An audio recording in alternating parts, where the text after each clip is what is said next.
नमस्कार, लोकसभा टीवी में आपका स्वागत है। मैं हूं इरशाद अली। खबरों में आगे बढ़ेंगे मगर उससे पहले सुर्खियों पर एक नजर।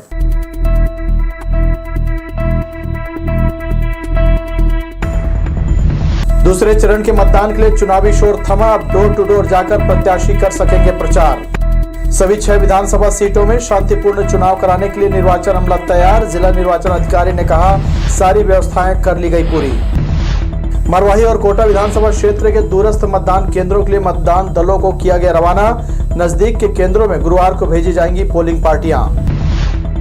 और राज्यसभा सांसद फूलो देवी नेताम ने कहा, एकाएक शराबबंदी से लोगों को हो सकता है जान का खतरा। महिलाओं के खातों में 15,000 देने से आएगी आर्थिक मजबूती। हमारे न्यूज हेडलाइंस के प्रायोजक हैं doctor CV Raman university. Doctor CV Raman university, Kargi road, Kota, Bilaspur. हमारे न्यूज हेडलाइंस के सह प्रायोजक हैं Makhija test tube baby centre, Bilaspur. हम आपके परिवार को पूरा करते हैं। Makhija test tube baby centre and प्रसूति गृह। ये थी सुर्खियां, अब खबरें विस्तार से। बेल्हा विधानसभा क्षेत्र में भारतीय जनता पार्टी के विधायक एवं प्रत्याशी धर्मलाल कौशिक का प्रचार जोर पकड़ा नजर आया। लगातार क्षेत्र में किए जा रहे संपर्क के बाद उन्होंने अंतिम दिन अलग अलग जगहों में समूह में बैठक आयोजित कर उन्हें संबोधित किया। बेल्हा के एक राइस मिल परिसर में उमड़े भाजपा कार्यकर्ता और स्थानीय जनों को संबोधित करते हुए उन्होंने प्रधानमंत्री नरेंद्र मोदी की कार्यशैली का विस्तार से जिक्र किया।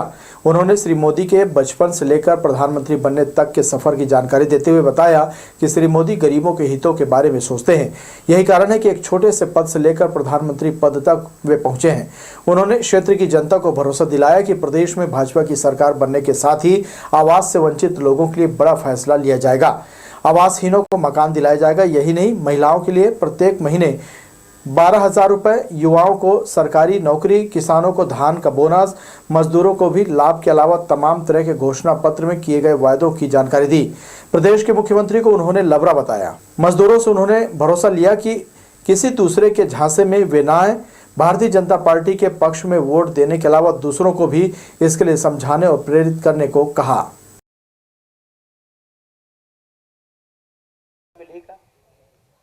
मैं सब लोग बोलता हूँ इसमें अब बोले के बाद में प्रयास भी करना है। इतना ही नहीं है, प्रयास भी करना है और प्रयास करके उनका पट्टा भी दिलाना है और 18 लाख आवास भी दिलाना है। मोदी जी एक बात बोली थे, गारंटी मेरा है, बोले मोदी की गारंटी है। घर घर में जाके मेरा राम राम बोल देना, बोले ना तुम घर घर में सब लोग राम राम बोलते हैं। कुल मिला के पिछले बार तुमन के आशीर्वाद और सहयोग मिले और बहुत वोट से हमन जीते। तुमन के बदौलत, तुमन के सहयोग से, तुमन के आशीर्वाद से। और ये आशीर्वाद इधर आओ कल बढ़ना चाहिए और कल फिर बढ़ना चाहिए और ज्यादा से हम जीतना चाहिए। कोटा विधानसभा क्षेत्र से भाजपा प्रत्याशी प्रबल प्रताप सिंह जुदेव लगातार क्षेत्र में प्रचार कर रहे हैं। गांव-गांव, गली-गली जाकर वे मतदाताओं को भाजपा के पक्ष में मतदान करने की अपील करते दिखे। प्रचार के अंतिम दिन उनका जनसंपर्क लगातार जारी रहा। दोपहर में केंदा के पास ग्राम सिलपहरी में उन्होंने सभा को संबोधित किया। क्षेत्र की उमड़ी भीड़ को उन्होंने प्रधानमंत्री नरेंद्र मोदी की गारंटी की जानकारी दी।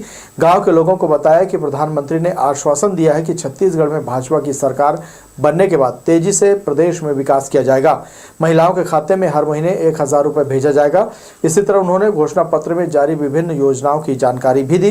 भाजपा प्रत्याशी ने भरोसा जताया कि जीत बीजेपी की ही होगी।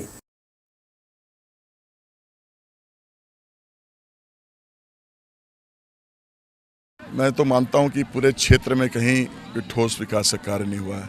सड़कों का हालत गंभीर है, स्वास्थ्य व्यवस्था लचर है, स्कूल व्यवस्था का ठिकाना नहीं है, बिजली नहीं आ रही है। कई सुदूर क्षेत्रों में तो बिजली की व्यवस्था ही नहीं है।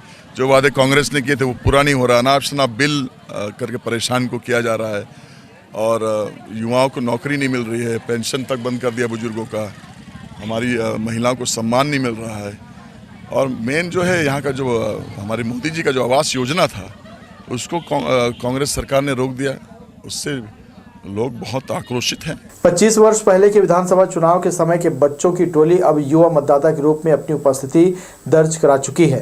पर विडंबना यह है कि उन्होंने अब तक बेल्हा क्षेत्र के अपने गांव में सड़क, पानी, बिजली, हॉस्पिटल, स्कूल में शिक्षा से जुड़ा कोई विकास होते नहीं देखा। पूर्व विधायकों को विकास कार्यों के चुनावी घोषणा तक ही सीमित रखने के पीछे की मंशा क्या थी, ये वही जाने पर आज 2023 के विधानसभा चुनाव में बिल्हा की जनता, खासकर युवा पीढ़ी के सामने विकास से जुड़े प्रश्न उन्हें परेशान जरूर कर रहे हैं। इसी परिदृश्य में आम आदमी पार्टी के बिल्हा प्रत्याशी जसबीर सिंह जनसंपर्क के दौरान हर गांव की गली गली जाकर जनता से रूबरू हुए। जनता के बीच जाकर विकास कार्यों के प्रति दृढ़ संकल्प और स्पष्ट योजनाओं से उनका विश्वास जीता।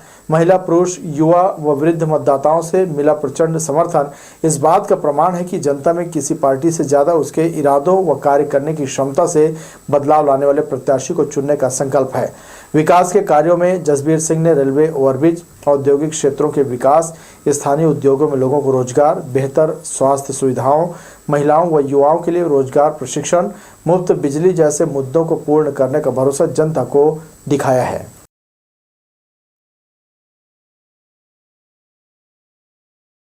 बिल्हा विधानसभा ने 3 बार भाजपा को मौका दिया, 2 बार कांग्रेस को मौका दिया। अगर आप उनके काम से संतुष्ट हैं तो फिर उनको चुन को भेज दीजिए। और यदि आपको लगता है कि ये सिरगिट्टी क्षेत्र आज तक डेवलप नहीं हुआ इन निकम्मे विधायकों के कारण, तो इस बार झाड़ी चाप को एक मौका दीजिएगा।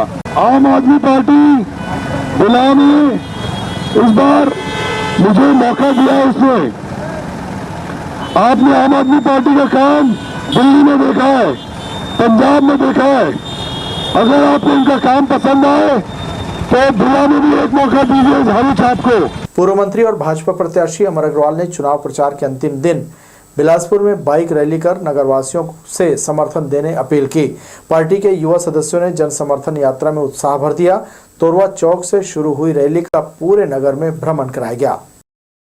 बिलासपुर की प्रगति और उत्थान के संदेश के साथ right for progress bike rally में भाजपा के सभी मोर्चा प्रकोष्ठों के पदाधिकारी और कार्यकर्ता शामिल हुए।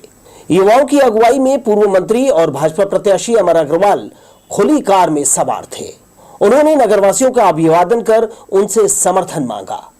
विशाल काफिला तोरवा से मुख्य मार्ग होते हुए गांधी चौक, जूना बिलासपुर से आगे बढ़ा। इस दौरान कांग्रेस की भूपेश सरकार के खिलाफ औ नहीं सहिबो बदल के रहिबो का भाजपा ने नारा बुलंद किया। सभी व्यापारियों और घर के छत से निहारते नागरिकों से भाजपा उम्मीदवार अमर अग्रवाल ने करबद्ध निवेदन कर चुनाव में विजयश्री दिलाने का अनुरोध किया। रैली गोल बाजार, देवकीनंदन चौक, महामाया चौक, सरकंडा, नेहरू चौक से मंदिर चौक, जराभाटा, मगरपारा चौक, तालापारा व्यापार विहार होते हुए तारबहार चौक में समाप्त की गई। यह बाइक रैली भाजपा कार्यकर्ताओं के साथ शहर के आम नागरिकों को उनके वोट की ताकत और एकता याद दिलाने निकाली। उत्साह से भरे युवाओं ने बिलासपुर में भाजपा का विधायक चुनकर मतदाताओं को सकारात्मक बदलाव और प्रगति लाने का संदेश दिया। कैमरामैन सतीश साहू के साथ दिलीप जगवानी, लोकसो टीवी, बिलासपुर। विधानसभा चुनाव के दूसरे चरण के लिए बिलासपुर जिले में भी तैयारी पूरी कर ली गई है। जिले की सभी 6 विधानसभा सीटों में 17 नवंबर की सुबह 8 बजे से शाम 5 बजे तक मतदान कराया जाएगा। इन 6 विधानसभा में 108 प्रत्याशी अपनी किस्मत आजमा रहे हैं। इनमें 97 पुरुष और 11 महिलाएं हैं। जिले में कुल 15,73,905 मतदाता हैं। मंथन सभा कक्ष में पत्रकारों से चर्चा करते हुए जिला निर्वाचन अधिकारी एवं कलेक्टर अवनीश शरण, पुलिस अधीक्षक संतोष कुमार सिंह ने बताया कि मतदान को लेकर सुरक्षा व्यवस्था से लेकर तमाम तैयारियां पूरी कर ली गई हैं। जिले की सभी 6 विधानसभा में 1509 मतदान केंद्र बनाए गए हैं। वहीं बिल्हा और कोटा विधानसभा 2 जिलों में बटे होने के कारण वहां 182 मतदान केंद्र मुंगेली और गौरेला पेंड्रा मरवाही जिले में अलग से बनाए गए हैं। इसके साथ ही 7 सहायक मतदान केंद्रों की भी तैयारी की गई है। इस काम में 6036 मतदान कर्मियों को लगाया गया है। उनके सहयोग के लिए 1509 कर्मियों को रिजर्व रखा गया है। 16 नवंबर यानी गुरुवार को सभी मतदान केंद्रों के लिए कर्मचारी सामान के साथ रवाना हो जाएंगे। चुनाव कार्य में नजर रखने के लिए 138 सेक्टर ऑफिसर तैनात किए गए हैं। बिल्हा, बिलासपुर और बेलतरा में अभ्यर्थियों की संख्या 16 से अधिक होने के कारण इन तीनों विधानसभा में 2-2 बैलेट यूनिट लगाई जा रही है। मतदाताओं तक मतदाता सूची की पर्ची पहुंचा दिए जाने की जानकारी कलेक्टर ने पत्रकारों को दी। नहीं, ये सिर्फ परसों है, तो मैं अपने ज़िले के समस्त नागरिकगण जो हमारे सम्मानित मतदाता हैं उनसे अपील करूंगा कि 17 नवंबर को सुबह 8 से लेकर 5 बजे तक आपके निकट जो मतदान केंद्र जहां पे मतदाता सूची में आपका नाम है वहां अवश्य पहुंचे। भारत निर्वाचन आयोग ने पूरी व्यवस्था करी है, वहां पे आपको कोई विशेष नहीं करना पड़ेगा। वहां पहुंचे और अपने मतदान का उपयोग करें, क्योंकि मतदान करना आपका कर्तव्य भी नहीं, अधिकार भी है, और इससे आप अपने को एक सशक्त नागरिक के रूप में चिन्हांकित कर सकते हैं। यूपी, एसएपी और अन्य सुरक्षा कंपनियों के जवानों की शहर के संवेदनशील इलाकों में ड्यूटी लगाई गई है।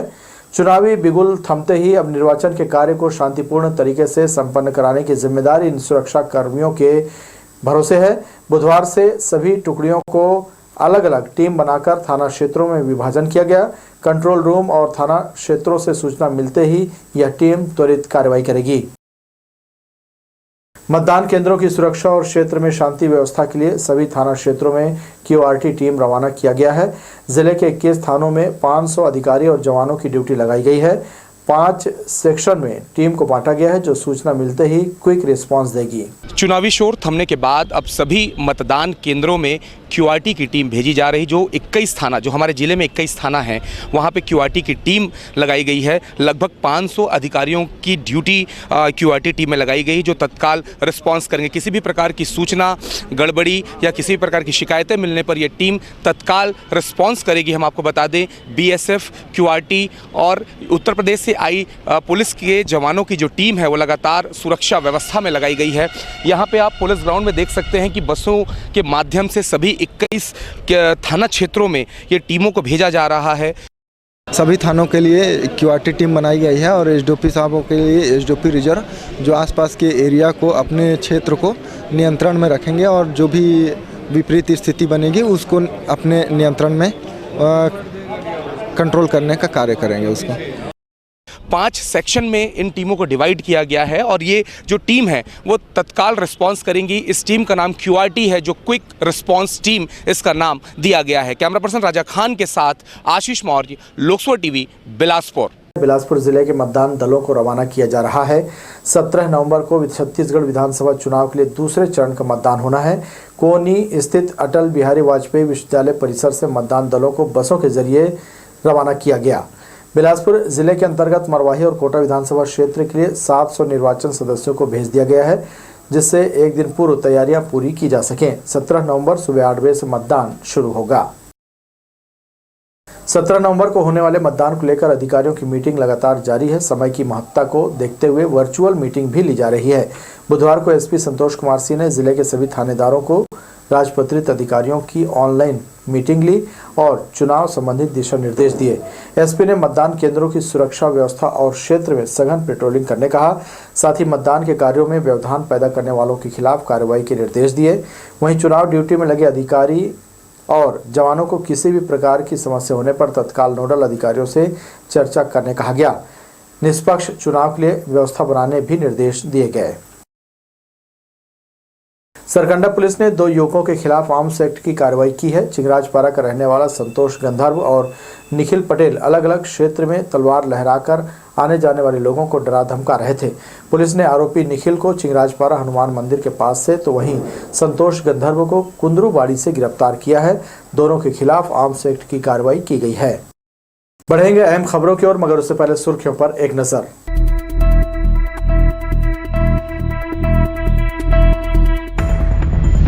दूसरे चरण के मतदान के लिए चुनावी शोर थमा। अब डोर टू डोर जाकर प्रत्याशी कर सकेंगे प्रचार। सभी 6 विधानसभा सीटों में शांतिपूर्ण चुनाव कराने के लिए निर्वाचन अमला तैयार। जिला निर्वाचन अधिकारी ने कहा, सारी व्यवस्थाएं कर ली गई पूरी।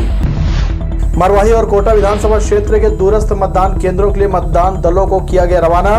नजदीक के केंद्रों में गुरुवार को भेजी जाएंगी पोलिंग पार्टियां। और राज्यसभा सांसद फूलो देवी नेताम ने कहा, एकाएक शराबबंदी से लोगों को हो सकता है जान का खतरा। महिलाओं के खातों में 15,000 देने से आएगी आर्थिक मजबूती। हमारे न्यूज हेडलाइंस के प्रायोजक हैं doctor CV Raman university. Doctor CV Raman university, Kargi road, Kota, Bilaspur. हमारे न्यूज हेडलाइंस के सह प्रायोजक हैं Makhija test tube baby centre, Bilaspur. हम आपके परिवार को पूरा करते हैं। Makhija test tube baby centre and प्रसूति गृह। खबरों के अंतिम पायदान में आपका स्वागत है। राज्यसभा सांसद और महिला कांग्रेस की प्रदेश अध्यक्ष फूलो देवी नेताम ने प्रेस से कहा, प्रदेश में शराबबंदी एकाएक नहीं की जा सकती। पड़ोसी प्रदेशों से इसके अवैध सप्लाई का खतरा उत्पन्न हो सकता है। विधानसभा चुनाव के मद्देनजर बिलासपुर प्रवास के दौरान उन्होंने कांग्रेस भवन में पत्रकारों से चर्चा की। उन्होंने कहा कि जन धन खाता खुलवाकर केंद्र की मोदी सरकार ने देशवासियों को रुपए देने का सब्ज़बाग दिखाया था। राज्यसभा सांसद फूलो देवी नेताम ने कहा कि उनकी सरकार प्रदेश की महिलाओं से वादा करती है कि 15,000 सालाना उनके बैंक खाते में जरूर डाला जाएगा, जिससे गृहिणियों को आर्थिक तंगी का सामना नहीं करना पड़ेगा। 5 साल रह के इतना सारा काम हुआ है। 15 साल की भारतीय जनता पार्टी ने क्या किया? लोगों को ठगने का काम किया, लोगों को लूटने का काम किया, लोगों को धोखा देने का काम किया। मोदी जी ने क्या कहा था कि सबके धन जन योजना के तहत उन्होंने सबको खाता खुलवाया। विदेश से काला धन लेके आएंगे, 15-15 लाख हर एक के खाते में जमा करेंगे। ये कहाँ गया? आज तक 5 पैसा जमा नहीं हुआ उनके खाते में। 17 नवंबर से छठ पूजा की शुरुआत हो रही है। इसके मद्देनजर छठ घाट की साफ सफाई हो रही है। सुरक्षा के लिहाज से घाट की तरफ बांस लगाया गया है। वहीं अर्पा नदी में बैराज से पानी भी छोड़ा गया है। छठ पूजा को बहुत ही कठिन पर्व माना जाता है। नहाय खाए के बाद व्रती परिवार के साथ प्रसाद ग्रहण करते हैं। 18 नवंबर को खरना है। डूबते और फिर अगले दिन उगते सूर्य को अर्घ्य दिया जाएगा। यादव समाज के द्वारा हर वर्ष की भांति गोवर्धन पूजा पर्व धूमधाम से मनाया गया। गोंडपारा के ग्वाला समुदाय ने गौ वंश को सजाकर बैंड बाजे के साथ रैली निकाली। वाल्मीकि चौक में ग्वाला परिवार के सदस्यों ने गोवर्धन पूजा कर गौ वंश को मिष्ठान खिलाया। इस अवसर पर समाज की महिलाएं उत्साह से पूजा कार्यक्रम में शामिल हुईं। गायों को सजाकर उनकी पूजा अर्चना के बाद सदस्यों ने परंपरागत नृत्य कर अपनी खुशी जताई। तो ये थी हमारी लोकसभा टीवी की तमाम खबरें। अगले बुलेटिन में आपसे फिर होगी मुलाकात। तब तक के लिए इरशाद को दीजिए इजाजत। नमस्कार।